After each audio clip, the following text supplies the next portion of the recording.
सदगुरुदेव ने कहा है कि जग जब से देखिया अपनी अपनी रात, ऐसा कोई ना मिला जासो रहिएगा। सदगुरुदेव कहते हैं कि संसार को मैंने जलते हुए देखा, पर अपनी अपनी आग में जलते हुए देखा। तो क्या आग भी ऐसी होती है कि अपनी और पराई? आग तो आग है, सबके लिए एक जैसी है। पर सदगुरुदेव ने यह कहा अपनी अपनी आग, अपनी अपनी आग में मैंने पूरे संसार को जलते हुए देखा।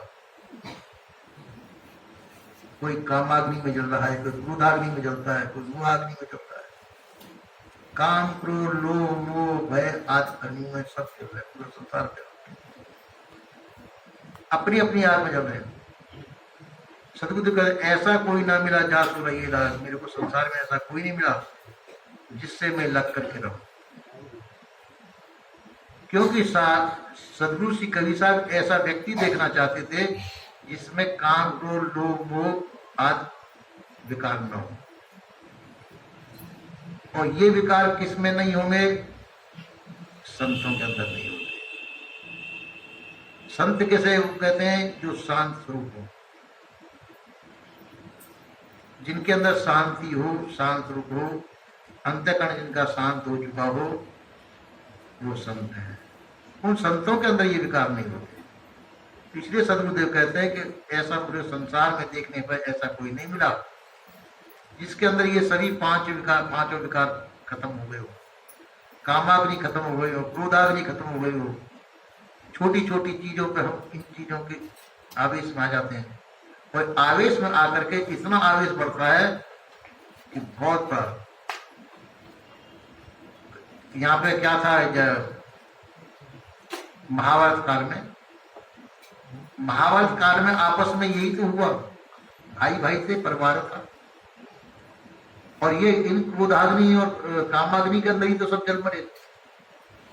इतिहास इसका गवाह है कि कहीं न कहीं ये आग की चिंगारी कहीं न कहीं किस पे गिर जाती है और वो सब पूरे समाज को जला करके भस्म कर देती है। इसलिए सदगुरु जी कहते हैं कि सभी लोगों की आग अपनी अपनी अलग अलग है।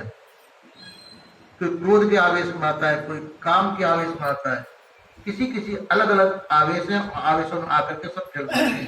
कोई विवेक नहीं करता। विवेकमान पुरुष नहीं जलते। विवेकमान पुरुष विवेक से देखते वास्तविकता ये क्या है, क्योंकि ये जो आगे है मेरे स्वरूप में नहीं है। संसार की आगे शरीर तक सीमित है, मैं इसमें क्यों जलूं? ऐसा विचारवान व्यक्ति उसमें नहीं जलता है। इसलिए सदगुरुदेव कहते हैं कि ऐसा कोई नहीं मिला मेरे को, ऐसा विचारवान व्यक्ति कोई नहीं मिला जो इन अग्नियों से बचा हो, और इन अग्नियों से बच करके अपनी सुरक्षा जिसने की हो, अपने शांत रूप में स्थित हो और अपनी कल्याण कर लिया हो। कल्याण हम जब ही कर सकते हैं, अपने अंतःकरण को शुद्ध शांत जब ही रख सकते हैं कि किसी प्रकार की अग्नि हमारे अंदर नहीं जलती हो, हमारे अंदर ये अग्नि धधकती रहती। किसी के अंदर देखो कोई ना कोई अग्नि धधक रही होगी, तब कोई कोई बिरले संत ऐसे मिलेंगे जिनके अंदर ये आग नहीं होगी। कोई बोले, कोई ठोले, कोई डारे सिर धूल, कोई स्तुति निंदा करे, कोई ज्ञानी को सदगुरु जी का कवि साहब ने प्रमाण दिया है। कैसे संत मिलेंगे? कोई बोल रहा है उनसे, तो बोली का उन पर कोई असर नहीं है। कोई ठोली भी मार रहा है, ठोली का भी कोई असर नहीं। बोली ठोली पर कोई बोले, कोई ठोले, कोई डाले सिर, किसी ने सिर पर धूल भी डाल दी हो, उसका भी उन पर असर नहीं हो।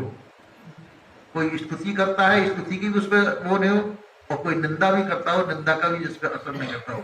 ऐसे वीतराग संत जो होते वही शांत स्वरूप होते हैं, और इन वीतराग संतों पर संसार के किसी प्रकार से कोई द्रोह का कोई असर नहीं होता। वो अपने शांति में निमग्न रहते हैं, और शांति में स्थित रहते हुए वो अपने शांत रूप में रह करके वो अपना लाभ ले लेते हैं।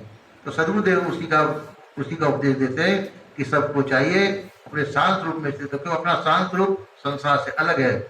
काम, क्रोध आदि ये जो विकार है ये संसार के अंदर है, अपने स्वरूप के अंदर नहीं है।